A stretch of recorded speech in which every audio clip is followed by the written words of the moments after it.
Chers camarades, bonjour à tous et soyez les bienvenus. Et on rend grâce à Dieu pour cette journée mémorable qui nous a permis de nous retrouver ici. Et je vous souhaite à tous la bienvenue au Burkina Faso, pays des hommes intègres, pour ce premier forum international Investir au Burkina Faso.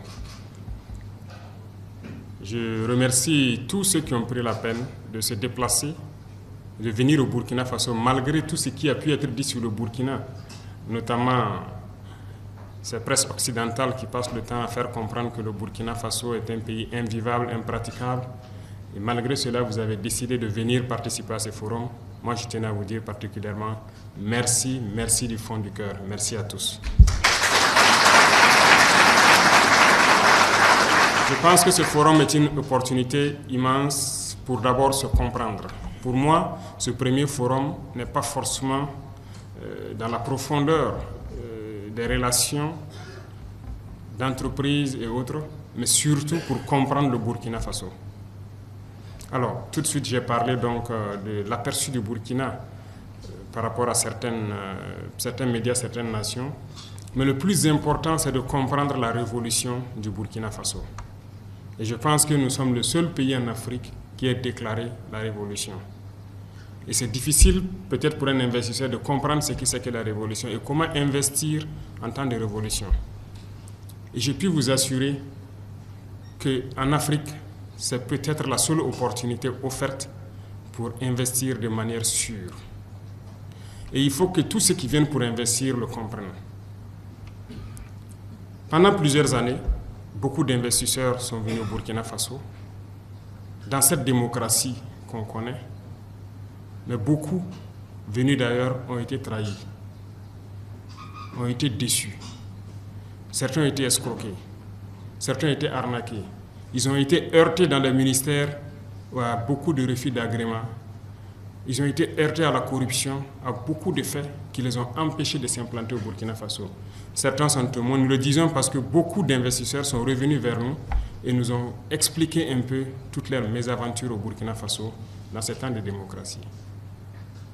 Et c'est l'inconvénient de la politique en Afrique. Aujourd'hui, nous sommes en révolution et quelqu'un n'a pas besoin de déposer un agrément pour faire des années ou qu'on le demande à ce que nous courons avant de pouvoir s'installer. Nous faisons les choses en toute transparence. Et ça, c'est très important. Donc, c'est le premier pas pour pouvoir rentrer au Burkina Faso. Toutes ces tracasseries sont désormais dans le passé. Et vous pouvez venir en toute sérénité investir au Burkina Faso. Deuxième chose, nous avons mis beaucoup d'armements juridiques, si je peux dire, en place pour pouvoir sécuriser les investissements. Et je pense qu'il y a une panoplie de textes que vous pourrez donc lire pour comprendre mieux pourquoi on veut protéger les investissements des nationaux et même aussi de ceux qui viennent pour investir au Burkina Faso. Parce que la révolution, elle est populaire.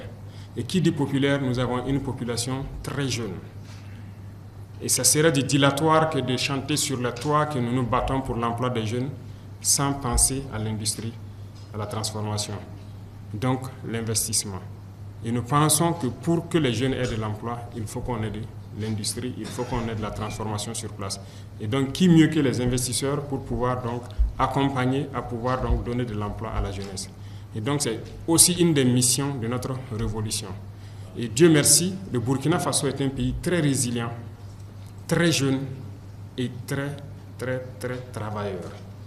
Nous avons une jeunesse qui se donne aujourd'hui corps et âme au travail, parce que nous avons réussi à changer beaucoup de mentalités, à remettre les gens au travail et les résultats se font sentir. Donc, une raison de plus d'avoir cette certitude de pouvoir investir au Burkina Faso et d'avoir la main-d'œuvre nécessaire et qualifiée pour pouvoir vous accompagner également. Alors, une chose aussi que je tenais à dire à vous investisseurs, c'est cette particularité du Burkina Faso en Afrique. Il ne faut pas se mentir. Je viens de donner quelques faits tout de suite. Le Burkina n'est plus dans cette logique. Il ne faut pas venir en investisseur chercher à corrompre soit le ministère, quelqu'un au ministère ou à la présidence pour espérer avoir des avantages. nous bannissons la corruption de nos activités.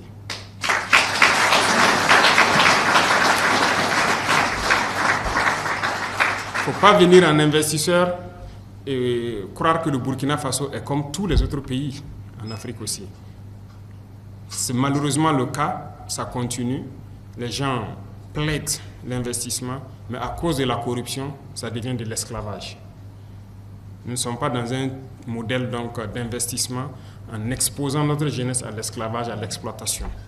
Non, voilà pourquoi nous voulons faire les choses de manière transparente et que chaque partie puisse tirer profit des investissements au Burkina Faso.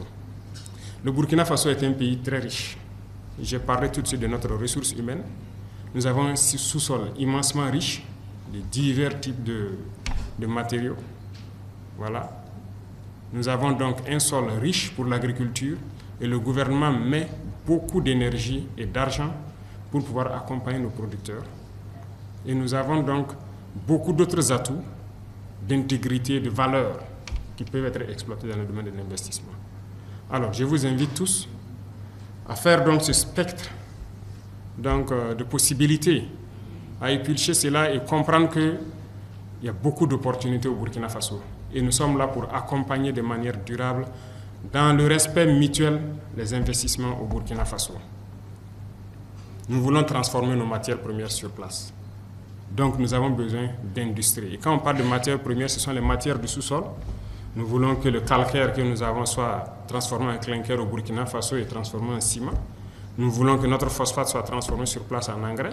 Nous voulons que nos dolomites soient transformés en chaux sur place. Nous voulons que notre manganèse soit transformé sur place, que notre cuivre puisse être transformé sur place, ainsi de suite. Nous avons une grande potentialité en termes de minéraux, mais nous souhaitons l'exploiter et le transformer sur place au profit donc de la jeunesse burkinabé et de l'investisseur qui va venir. Nos matières agricoles, nous avons besoin de transformer beaucoup sur place. Comme je l'ai dit, l'État subventionne beaucoup l'agriculture et quoi de plus normal? Le Burkina Faso est un grand pôle où nous pouvons mettre beaucoup d'industries pour produire tout ce que nous avons besoin et ravitailler le reste du monde. Parce que nous avons une jeunesse qui travaille. Et ils ont besoin juste d'un coup de pouce pour pouvoir y aller. Donc c'est une opportunité ouverte pour pouvoir donc s'employer. Et l'État est ouvert à participer avec vous pour vous rassurer que votre investissement est garanti. Et ça, c'est une donnée très importante. L'énergie, qui est un défi majeur, il y a beaucoup d'investisseurs dans le domaine de l'énergie. Et nous avons dit donc au ministère de l'Énergie d'ouvrir pour tous ceux qui veulent venir installer des centrales thermiques au Burkina Faso, produire et traiter avec la Sonabel. Ils sont les bienvenus dans les règles de l'art et je pense qu'il n'y a aucun problème à cela, puisque toutes les industries auront forcément besoin d'énergie. Donc, pour ceux qui viennent pour les industries et ceux qui viennent pour l'énergie, je pense qu'il y a une corrélation nette qui peut se faire. En plus de tout cela, je voudrais aussi engager, vous les opérateurs économiques burkinabés, la Chambre de commerce. Alors, dans le passé, il y a eu plusieurs fois des opérateurs économiques qui ont arnaqué des gens venus d'ailleurs, qui ont escroqué, qui ont trompé. Et je veux que vous mettiez au-dessus de toutes les valeurs d'intégrité du Burkinabé. Ce sont des choses qu'on ne va pas tolérer et qu'on va réprimer avec la dernière énergie si nous apprenons que quelqu'un venu d'extérieur pour investir au Burkina Faso a été trahi par un Burkinabé. Donc,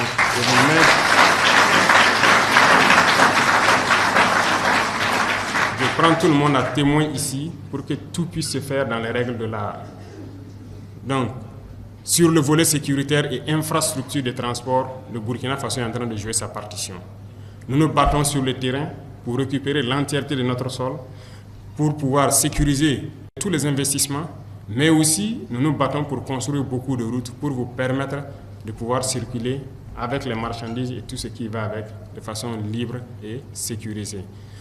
Je vous souhaite donc la bienvenue une fois de plus et que chacun puisse tirer profit de ce forum, que ce soit en B2B comme vous aimez le dire, que les investisseurs puissent se croiser ou que les investisseurs puissent croiser les structures habilitées et qu'on puisse donc lancer le chemin du développement du Burkina Faso ensemble avec les amis du Burkina Faso. La géopolitique mondiale a changé et je pense que vous qui êtes là, vous êtes nos amis les plus proches et ensemble nous pouvons faire bouger les lignes. Et chacun pourra donc dans le respect mutuel tirer profit de la situation actuelle. Merci beaucoup à tous. Je souhaite que tout un chacun retourne en très bonne santé chez lui et que le Burkina Faso, très prochainement, connaisse donc de nouvelles industries qui vont germer à partir de cette rencontre. Et je vais suivre de façon particulière toute personne qui va venir pour investir au Burkina Faso pour que ça se passe rapidement et de façon transparente. Merci beaucoup. La patrie ou la mort.